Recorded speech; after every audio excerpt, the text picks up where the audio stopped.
नमस्कार दोस्तों, RV channel पर आप सभी विद्वान साथियों का बहुत बहुत स्वागत है। चलिए दोस्तों, आते हैं अपने जैसे कि कल की क्लास में हमने भाषा शब्द का प्रयोग किया था। भाषा शब्द की जो कैसे बना था वह आपको बताया गया था। उसी भाषा के क्रम में आज हम आपको एक बताएंगे, जहाँ पे हमने आपको कल छोड़ा था उसी से आगे हम बताएंगे। हमने आपको कल बताया था कि भाषा की सबसे छोटी एक मौखिक इकाई होती है। वो मौखिक इकाई कौन सी होती है? भाषा की सबसे छोटी मौखिक इकाई कौन सी होती है? हमने आपको बताया मौखिक इकाई कौन सी होती है? ध्वनि होती है। इसी के बारे में आज हमें चर्चा करनी थी। इसके साथ साथ हमें क्या करना है कि आज हमें भाषा का विकास भी देखना है। ठीक, तो जब हम इन सारी चीजों को एक साथ लेके चलते हैं तो वहां पे हमें क्या करना होता है? भाषा से जुड़ी हुई जितने भी तथ्यात्मक चीजें होती है वह जानना जरूरी होता है। ठीक, अब मित्र आइए देखते हैं कि हम आपसे कहते हैं कि ध्वनि। अब बात आती है किसकी? ध्वनि की।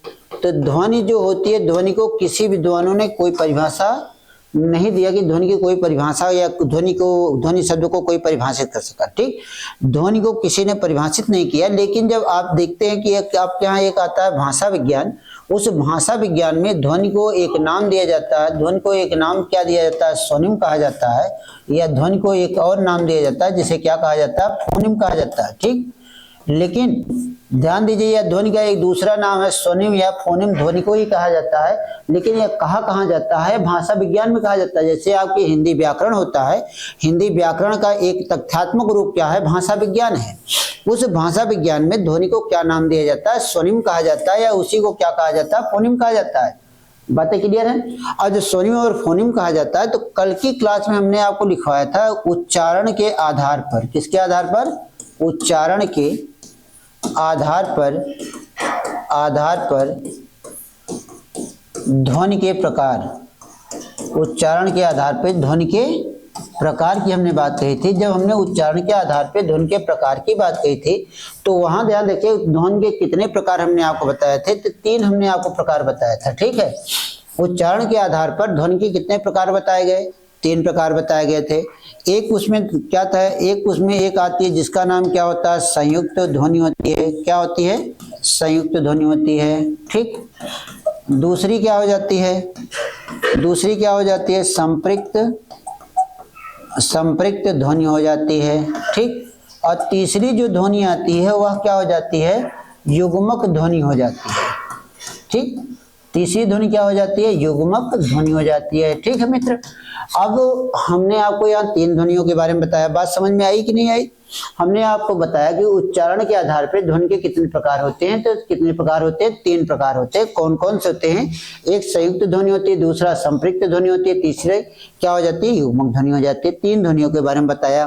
ठीक, अब मित्र यहाँ पे यह बात आती है कि अब हम एक एक ध्वनियों के बारे में जानेंगे कि एक एक ध्वनि होती क्या है। अगर आपसे पूछ लिया जाए, जब आपसे पूछा जाए कि संयुक्त ध्वनि किसे कहा जाता है, क्या संयुक्त ध्वनि किसे कहा जाता है? ठीक, अब अगर आपसे यह पूछा जाए संयुक्त ध्वनि किसे कहते हैं, तो मित्र ध्यान दीजिएगा, संयुक्त का अर्थ क्या होता है? जहां पर 2 वर्ण इकट्ठा हो जाते हैं, मिल जाते हैं और एक वर्ण का निर्माण कर देते हैं, तो उसी वर्णों को हम क्या कहेंगे? संयुक्त ध्वनि कहेंगे। ठीक, बात यहाँ ध्वनि की आ रही है। आपके मन के अंदर और कोई विचार ना उत्पन्न हो, अभी हम उसकी भी बात करेंगे। अब कहा जाता है 2 भिन्न व्यंजन वर्ण, 2 भिन्न व्यंजन वर्ण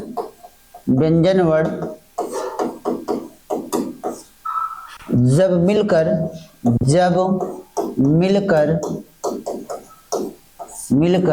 किसी एक स्वर की सहायता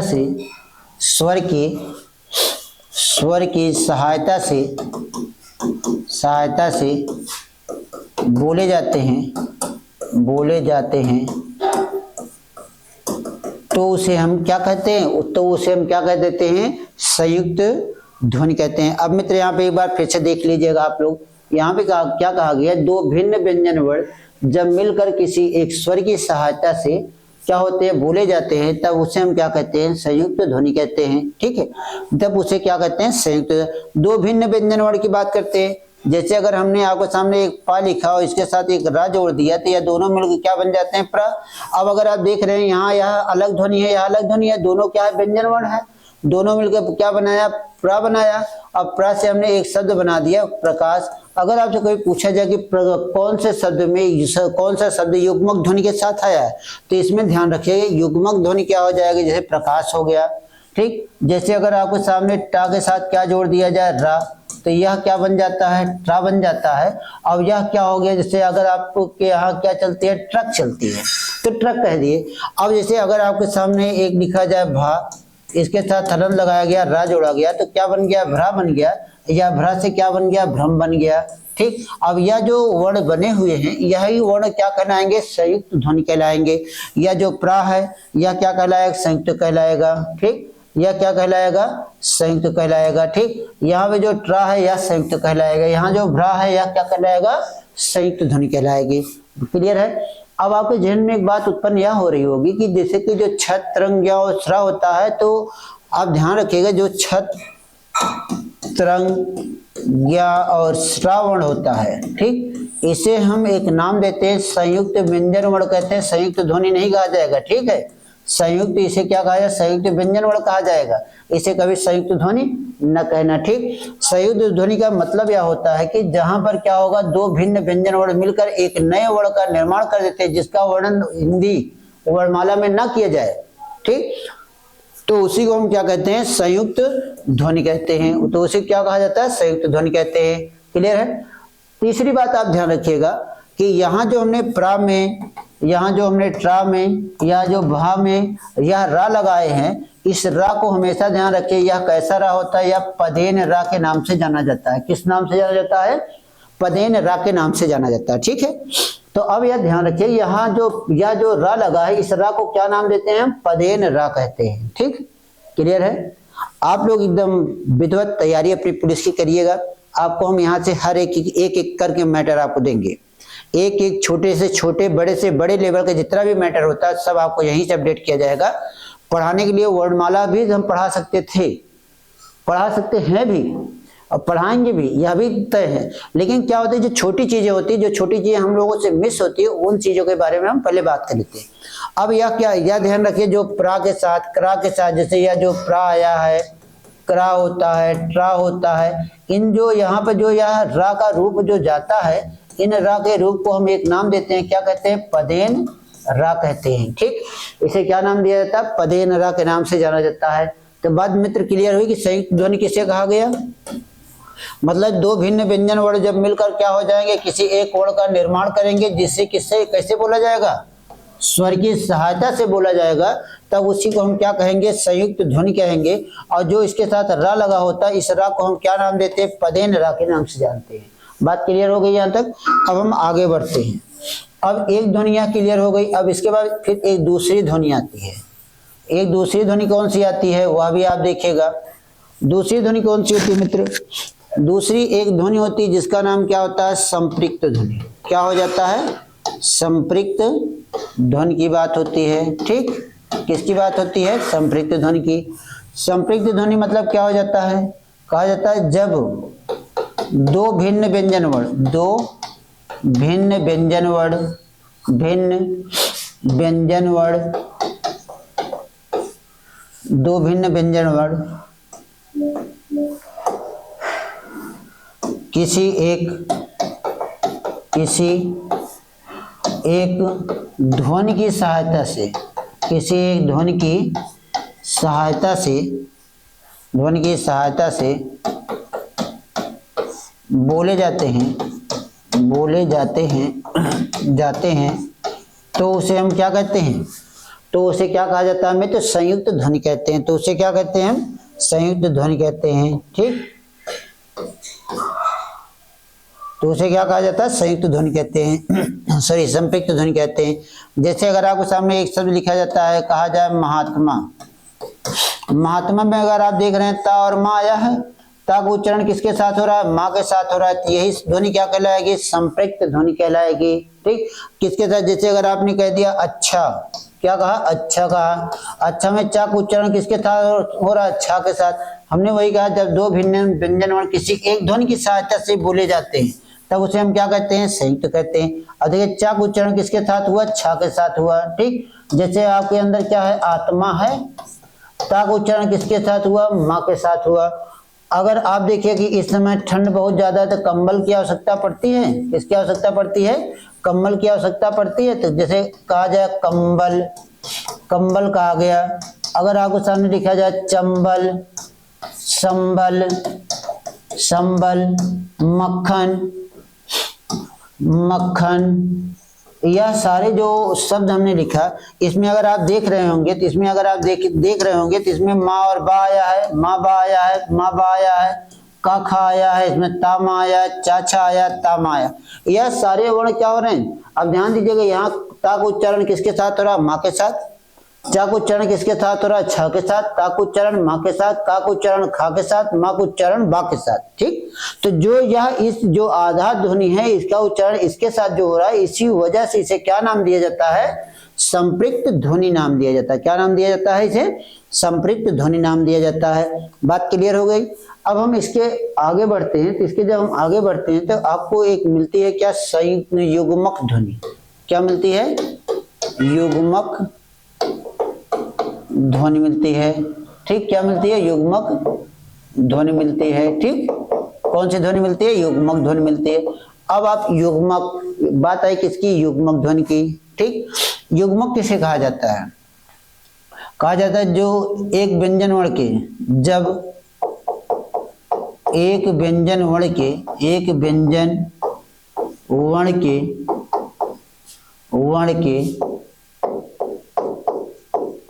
द्वित्व रूप हो जाए। क्या हो जाए, द्वित्व रूप हो जाए तो उसे क्या कहते हैं, तो उसे क्या कहते हैं, युग्मक ध्वनि कहते हैं। तो उसे क्या कहा जाता है, युग्मक ध्वनि कहते हैं। ठीक, तो उसे क्या कहते हैं मित्र, युग्मक ध्वनि कहते हैं। जैसे अगर आपसे कहा जाए सुग्गा, क्या कहा जाए, सुग्गा, सुग्गा में गा गा है, चलो ठीक है, सुग्गा तो अलग बात हो। जैसे अगर आपसे कह दिया जाए दिल्ली, दिल्ली में ला ला आया है, यह क्या हो गया, एक ही व्यंजन वर्ण के जब द्वितीय रूप पाए जाएंगे तब वहां पे क्या हो जाएगा, हमने वही कहा, एक ही जब एक व्यंजन वर्ण के क्या हो जाए, द्वितीय रूप हो जाए तब उसे क्या कहा जाएगा, युग्मक ध्वनि कहा जाएगा। जैसे अगर आपको सामने लिख दिया जाए अम्मा, अम्मा में अगर आप देख रहे हैं तो दो है ना, माँ और माँ आया है, तो यह सारे शब्द, यह सारी ध्वनियां क्या कहलाएंगे, युग्मक ध्वनि कहलाएंगे। क्या कहलाएंगे, युग्मक ध्वनि कहलाएंगे।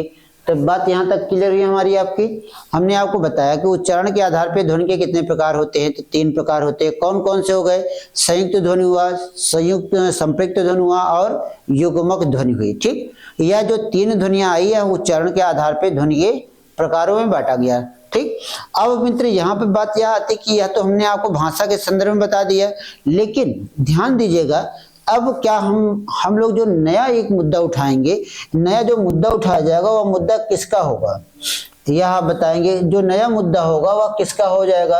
अब हम यहीं पे क्या देखेंगे, भाषा का विकास देखेंगे। हमारी जो भाषा शब्द है, यह हमें जो हिंदी भाषा पढ़नी है, इस हिंदी भाषा शब्द का क्या करना है, इस हिंदी का क्या करना है, विकास देखना है। किस हिंदी का विकास किस क्रम से हुआ और कैसे हुआ।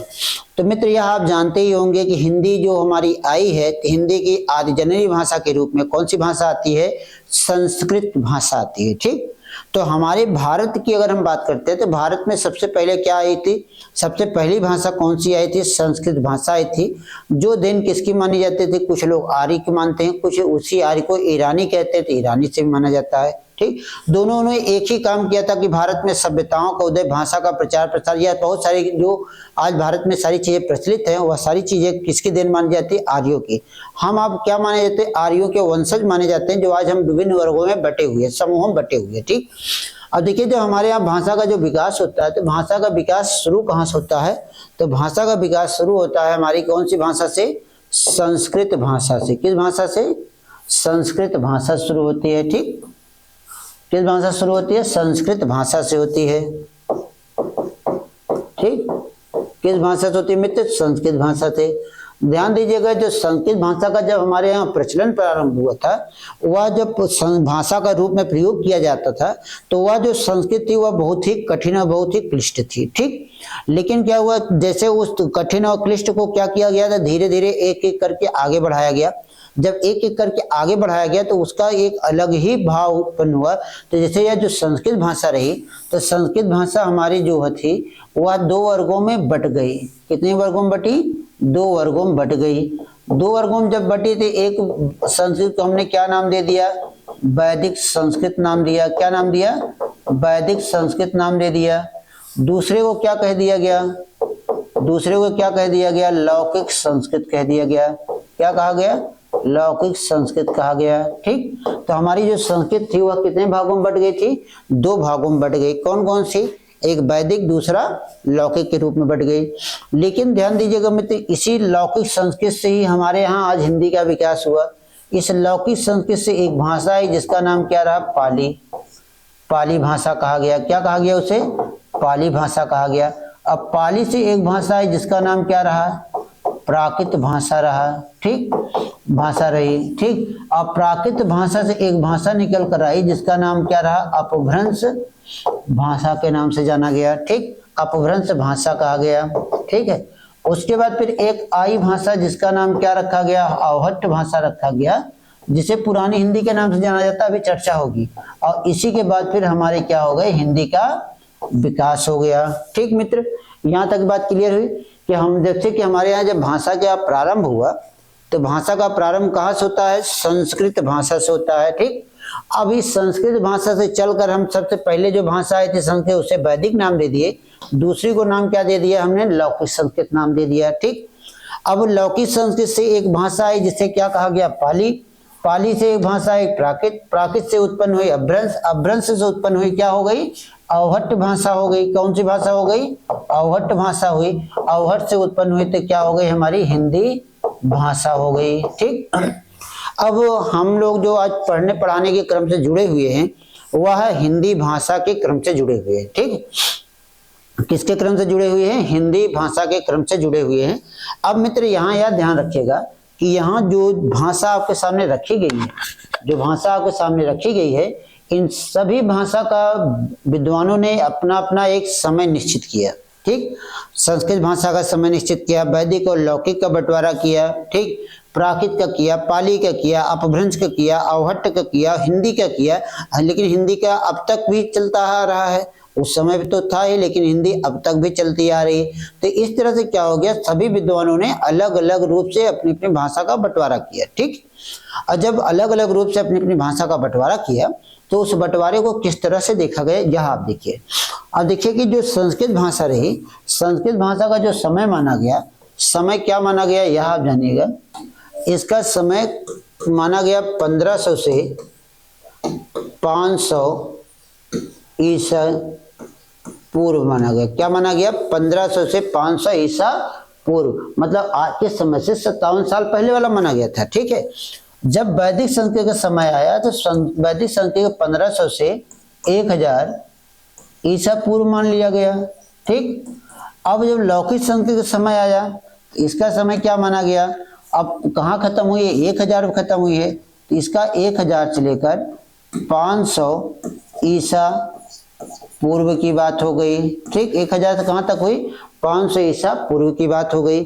अब पाली का समय की अगर हम बात करते हैं तो पाली का समय क्या हो गया था? 500 ईसा पूर्व से 1 ईस्वी सन तक आई। कहाँ तक आई? 1 ईस्वी सन तक आई। किसका समय आया? पाली का समय आया। लेकिन जब प्राकृत की बात हुई तो प्राकृत का समय क्या हो गया? 1 ईस्वी से लेकर कहाँ तक गए थे हम? 500 ईस्वी सन तक गए थे। ठीक, अब जब अपभ्रंश का समय आया तो 500 से हम कहाँ तक गए थे? 500 से हम 1000 ईस्वी सन तक गए थे। 1000 ईस्वी सन तक गए थे। ठीक, अब अवहट्ट का जो समय आता है, अवहट्ट का जो समय आता है वह क्या हो जाता है? 900 से कहाँ तक जाते हैं हम? 1100 ईस्वी सन तक जाते हैं। कहाँ तक जाते हैं? 1100 ईस्वी सन तक जाते हैं। ठीक है, अब जब हिंदी का समय आता है, हिंदी का समय 1100 से लगाकर अब तक का जो समय होता है वह किसका समय मान लिया जाता है मित्र? किसका माना जाता है? हिंदी भाषा का समय मान लिया जाता है। ठीक, किसका मान लिया जाता है? हिंदी भाषा का समय मान लिया जाता है। बात क्लियर हुई यहाँ तक? बात क्लियर हुई ना। और जब इसका समय मान लिया जाता है तो अब हम क्या करते हैं, इन्हीं से आगे बढ़ते हैं। तो फिर से एक बार आप देख जरूर लीजिएगा, क्योंकि यह समय अधिकांशतः आपके यहाँ पूछा ही जाता है, ठीक है, अधिकांश रूप से यह पूछा जाता है। अगर आपसे पूछा जाए कि जो संस्कृत भाषा का समय रहा, संस्कृत भाषा का समय 500 से लेकर कहाँ तक गया था, 1500 से 500 ईसा पूर्व तक गया था। कहाँ तक गया था, 1500 से 500 ईसा पूर्व तक गया था, ठीक। और जब वैदिक संस्कृत की बात आई तो वह क्या हो गया, 500 से लगाकर 1500 हो गया, ठीक। लौकिक संस्कृत का समय आया तो क्या हो गया, 500 से 1000 हो गया। पाली का जो समय आया 500 से कहाँ तक गया था, 1 ईस्वी सन तक गया। प्राकृत का जो समय आया वह कहाँ से कहाँ गया, 1 ईस्वी सन से लेकर 500 ईस्वी सन। देखिए यहाँ पूर्व था, यहाँ ईस्वी सन आ गए, क्योंकि पूर्व क्या मतलब, ये पूर्व और ईसा पूर्व मतलब और ईस्वी सन में 57 साल का अंतर पाया जाता है, ठीक है। अब उसके बाद जब हमने अपभ्रंश भाषा देखा तो अपभ्रंश भाषा का समय क्या रहा, 500 से लगाकर 1000 ईस्वी सन तक रहा, ठीक। अवहट्ट का जो समय रहा तो अगर आप देख रहे होंगे 900 से 1100 होता है, जो इनके साथ मिला हुआ होता है। लेकिन जब हिंदी का हम समय की बात करते हैं तो हिंदी का समय क्या हो जाता है, 1100 से लगाकर अब तक किसका समय मान लिया जाता है, हिंदी भाषा का समय मान लिया जाता है, ठीक है मित्र। कोई दिक्कत यहाँ तक, यहाँ तक कोई समस्या दिक्कत नहीं, आगे बढ़े हम लोग, ऐसे आगे बढ़ते हैं, ठीक है। अब मित्र यह ध्यान रखिएगा, यह जो भारतीय भाषाओं का बंटवारा हुआ है यह सब किसके अनुसार हुआ है, आर्यों के द्वारा हुआ है, ठीक। तो जो आर्य आए थे तो आर्यों के द्वारा जब भाषा का बंटवारा हुआ, तो भाषा का जब बंटवारा हुआ तो उसमें कहा गया प्राचीन भारतीय आर्य भाषा। क्या नाम दिया गया, क्या कहा गया, प्राचीन भारतीय आर्य भाषा कहा गया। क्या कहा गया, प्राचीन भारतीय आर्य भाषा कहा गया, ठीक। प्राचीन भारतीय आर्य भाषा के अंतर्गत केवल और केवल कौन सी भाषा आती है, एक भाषा आती है जिसका नाम क्या होता है, संस्कृत भाषा होती है, ठीक।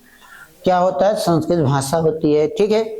और उसके बाद फिर दूसरे नंबर में क्या आ जाता है, दूसरे नंबर में क्या आ जाता है, मध्यकालीन भारतीय आर्य भाषा कहा जाता है, मध्यकालीन भारतीय आर्य भाषा कहा जाता है, ठीक। मध्यकालीन भारतीय आर्य भाषा का नाम दिया जाता है, ठीक है।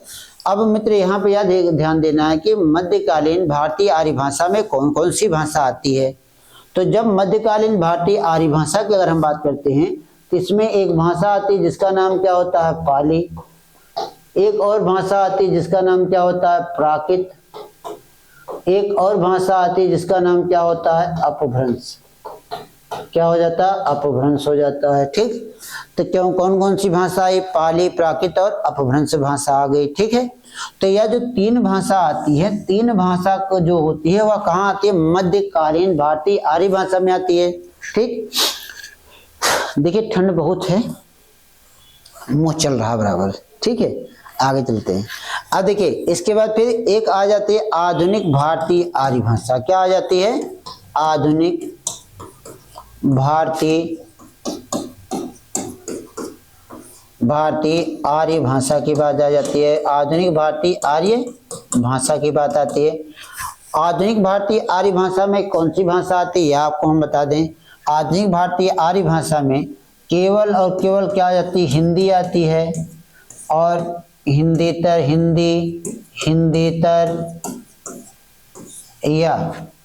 या सभी भारतीय भाषा की बात हो जाती है, सभी भारतीय भाषा की बात हो जाती है, ठीक। सभी भारतीय भाषा की बात हो जाती है।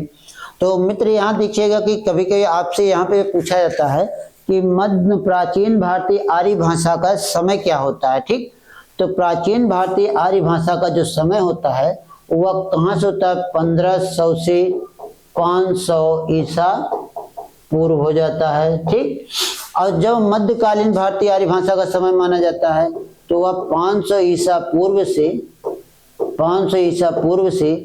1100 ईस्वी सन तक मान लिया जाता है, ठीक। और जो आधुनिक भारतीय आर्य भाषा का समय जब माना जाता है तो वह 1100 से लगाकर अब तक की बात करता है। किसकी बात करता है, 1100 से अब तक की बात करता है। बात क्लियर है, कोई दिक्कत है यहाँ तक नहीं। तो अब इस तरह से क्या हो जाता है, हमने भारतीय भाषा को 3 वर्गों में विभक्त कर दिया। सभी प्राचीन भारतीय आर्य भाषाओं को 3 वर्गों में क्या कर दिया गया, विभक्त कर दिया गया। तो वहां 3 वर्ग में जैसे कि प्राचीन भारतीय आर्य भाषा हुई, मध्यकालीन आधुनिक भारतीय आर्य भाषा हुई। तो यह सारी जो भाषाएं होती हैं यह सब क्या हो गई, भारतीय आर्य भाषा के अनुसार बदल गई। तो आप देखिए इसी के पहले हमने आपको भाषा विकास बताया था, जहां हमने संस्कृत भाषा की बात कही थी, पाली, प्राकृत, अपभ्रंश की और हिंदी की बात कही थी। तो आप देख सकते हैं अब हमने जो यहाँ पे आपको दिया था वहां पे आप अच्छे से बेहतर ढंग से देख सकते हैं कि हमने सबसे पहले क्या लाया, संस्कृत भाषा, फिर वैदिक संस्कृत, फिर लौकिक संस्कृत, फिर पाली भाषा आई, फिर प्राकृत आई, फिर अपभ्रंश आई, फिर अवहट आई, फिर हिंदी आई। ठीक, अब हम जब इतना कर लेते हैं, इतना करने के बाद अब यहाँ पे जो बातें आती है वह क्या होती है यह आपको हम बताते हैं। यहाँ जो संस्कृत भाषा होती है, यह संस्कृत भाषा क्या हो जाती है, विश्व की सबसे प्राचीन भाषा मानी जाती है।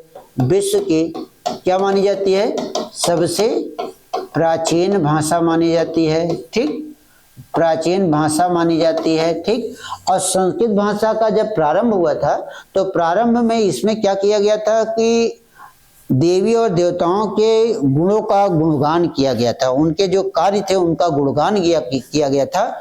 और वह गुणगान जो किया गया था वह विशेष विद्वानों के ही द्वारा हुआ था। तो विशेष विद्वानों के द्वारा जब हुआ था तभी वही उसी संस्कृत भाषा को हमने एक नाम दे दिया, वैदिक संस्कृत नाम दिया। और वैदिक संस्कृत जब हमने नाम दिया तो इसी वैदिक संस्कृत में अगर आप देखें वेद में क्या हो जाता है, वेद में जो लिखा गया वह छंद में द्वारा लिखा गया है और बाकी उसमें व्याकरण के किसी नियमों का कोई प्रयोग नहीं किया गया है। इसीलिए इसे वैदिक संस्कृत को छांदस संस्कृत के नाम से भी जाना जाता है। अब वैदिक संस्कृत मतलब क्या हो जाता है, जो वेद की भाषा होगी, किसकी, वेद की भाषा को हम क्या नाम देते हैं, वैदिक संस्कृत नाम देते हैं। वेद की भाषा को क्या नाम दिया जाता है, वैदिक संस्कृत नाम दिया जाता है। ठीक है, अब लेकिन हर कभी हम पढ़ा नहीं, सिर्फ आपको दर्शा रहे हैं ये सारी चीजें, एक एक करके हम आपको बताएंगे।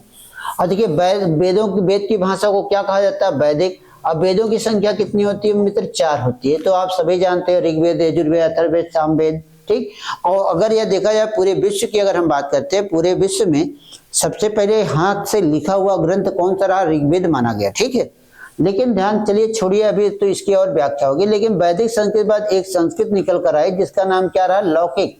किसके बाद आई है, वैदिक के बाद आने की वजह से इसको एक नाम दिया जाता है, क्या कहा जाता है, उत्तर संस्कृत कहा जाता है। क्या नाम दिया जाता है इसको, उत्तर संस्कृत नाम दिया जाता है। समय इसका क्या रहा मित्र, 1100 से लेकर 500 ईस्वी तक रहा। ठीक, अब जब 1100 से 500 ईस्वी तक रहा तो यहाँ से जब हम चलते रहे तो यहाँ पर क्या हुआ, या पाली यहाँ पर बोली के रूप में थी। अब लेकिन यहाँ जब इससे निकल कर हम आए तो कहाँ आ गए, हम पाली भाषा में आए।